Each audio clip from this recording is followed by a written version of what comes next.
Mardi 17 janvier 2023, le journaliste Martinez Zogo est enlevé par des éléments de la DGRE. La nouvelle circule, mais les gens ne se bousculent pas trop pour exiger de la DGRE des informations sur cet enlèvement et la détention du journaliste. Certains blaguent même en disant que Martinez a simulé son propre enlèvement, que c'est le modèle.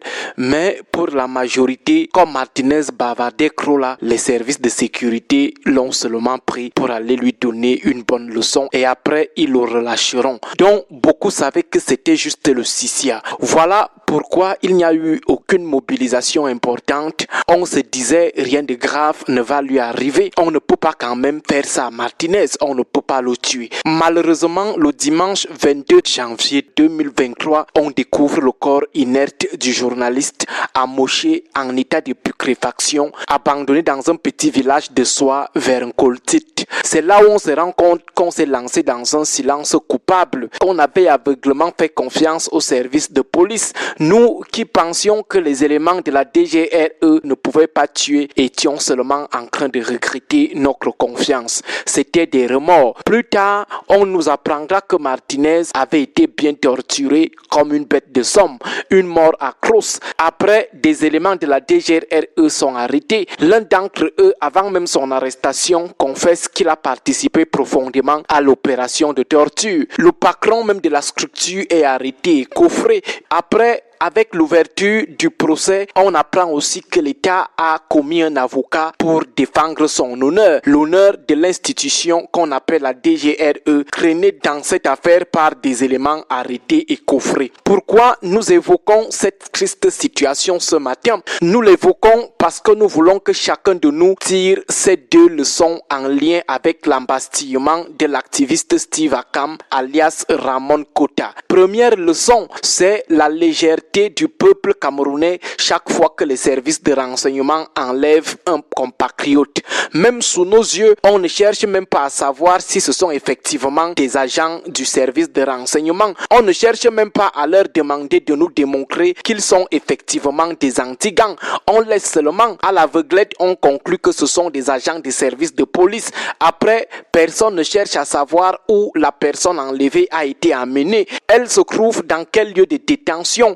Quel est le traitement qu'il subit actuellement? Non, ça ne nous dit absolument rien. Personne ne se mobilise pour demander à l'État de communiquer comme on voit en Occident. Rien. On reste calme. On se dit seulement ce sont des services de renseignement. C'est le gouvernement qui l'a arrêté. Mais après, on apprend que la personne a été torturée à mort, comme on l'a appris avec Martinez Zogo. Pourtant, notre attention ou alors notre mobilisation dès les premières heures de sa disparition aurait sauvé le journaliste des griffes de ses assassins, mais malheureusement, on a fait aveuglement confiance aux agents de renseignement qui l'avaient enlevé, disant que c'est juste le Sissia. Curieusement, aujourd'hui, on adopte la même posture avec l'activiste Steve Akam, alias Ramon Kota. Il est où? On l'a enlevé pourquoi et comment? Est-ce que depuis 2 semaines qu'il a été enlevé, on n'est pas aussi en train de lui infliger des atrocités similaires à celles qu'on avait infligées à Martinez?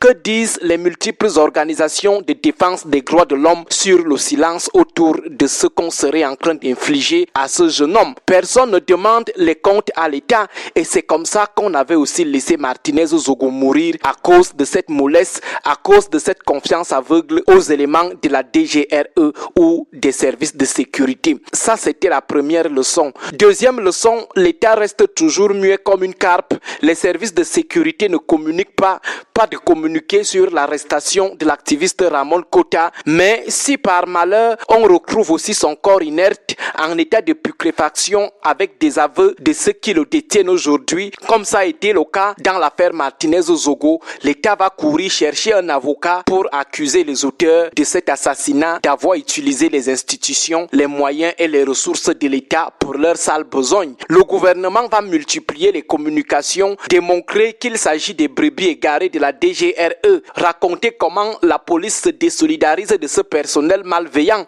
Or, voilà une situation. Ils sont tous muets. Ils ne cherchent pas à prouver à l'opinion nationale et internationale qu'ils sont propres dans l'arrestation de l'activiste. Mais si par malheur ça cuit, ça tourne au vinaigre comme ça a été le cas avec Martinez, c'est là où ils vont chercher les journaux à gages, acheter les panélistes du dimanche, déployer la chair à canon médiatique du RDPC, démontrer que ceux qui détiennent aujourd'hui Steve Akam ont agi de leur propre volonté, que ce sont des brebis égarées. Parfois, sachons tirer des leçons de certaines situations. L'assassinat de Martinez Zogo devrait donc nous enseigner deux choses.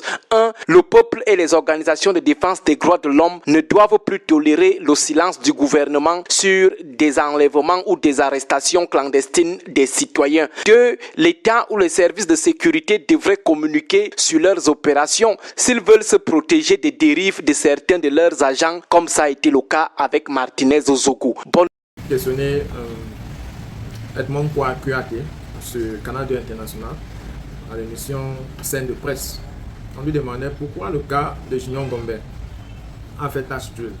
Il a répondu en disant que c'est parce que lui n'appartenait pas à une formation politique, n'était pas encarté dans une formation. Et donc il laissait croire que si l'opinion s'est intéressée sans parti pris ou alors sans réserve, notamment la société civile, c'est parce que c'était voilà, un individu qui n'appartenait pas véritablement à une formation politique ou alors à un corps.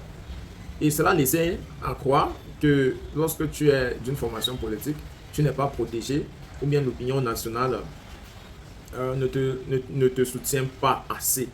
C'est une perspective, c'est une possibilité. Mais il me semble beaucoup plus que Ramon Kota également n'appartient pas à une formation politique. Et donc, naturellement, ça doit être quelqu'un de la société civile qui plus dit sur ce dossier, c'est qu'il y a un peu de la chance sur la façon que le public réagit. Il y a un peu de la sélectivité. Et c'est ça qui nous fait en réalité comprendre que le peuple n'est pas aussi dupe comme on a l'impression de croire. Et il y en a des cas qu'elle se sent directement interpellée. Et il y en a d'autres, tout part de l'intuition, qu'elle ne se sent pas. C'est le lieu des analystes politiques comme Aristide de sonner l'alarme du peuple en lui disant que c'est vrai que tu suis ton intuition, mais il y a des cas comme celle-ci que tu aurais dû te prononcer. On a vu des situations où les leaders d'opinion ont même voulu forcer la main du peuple en lui disant, je me rappelle, il y avait une affaire on avait augmenté les taxes sur les appels, les retraits téléphoniques. Il y a certains leaders d'opinion qui sont montés sur la toile, demander qu'on puisse faire une sorte de boycott. Ça n'a pas pris.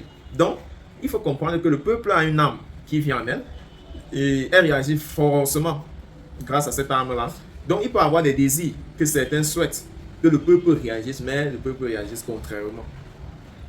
Mais en tout, il y a un modèle de Nelson Mandela qui est pratiquement ce modèle-là qui peut facilement amener le peuple à défendre notre cause. C'est-à-dire que ce n'est pas un modèle jusqu'au boutiste, c'est un modèle à la fois pertinent, mais également considérant, c'est-à-dire qui ne verse pas dans l'émotion forcément, mais qui revendique consistamment. Donc, je pense que nous devons tous, qui sont régulièrement sur la place publique, à faire du plaidoyer, nous devons se vêtir beaucoup plus de cette casquette-là, chercher à voir toujours si on est accompagné par le peuple. Et cela se fait en prenant beaucoup plus les aspirations du peuple, en lisant ce que le peuple pense. Parce que le plus souvent, les réseaux sociaux nous donnent la possibilité de voir les tendances selon là où il y a plus d'intérêt. Donc, pour moi, c'est ce qu'il faut quand bien pour le cas des prisonniers politiques du MLC, comme celui de Ramon Kota, à un moment donné, il faut varier la stratégie communicationnelle autour de ces arrestations arbitraires pour que le peuple se sente toujours concerné. C'est ce que je voulais effectivement partager sur ce sujet. À très bientôt.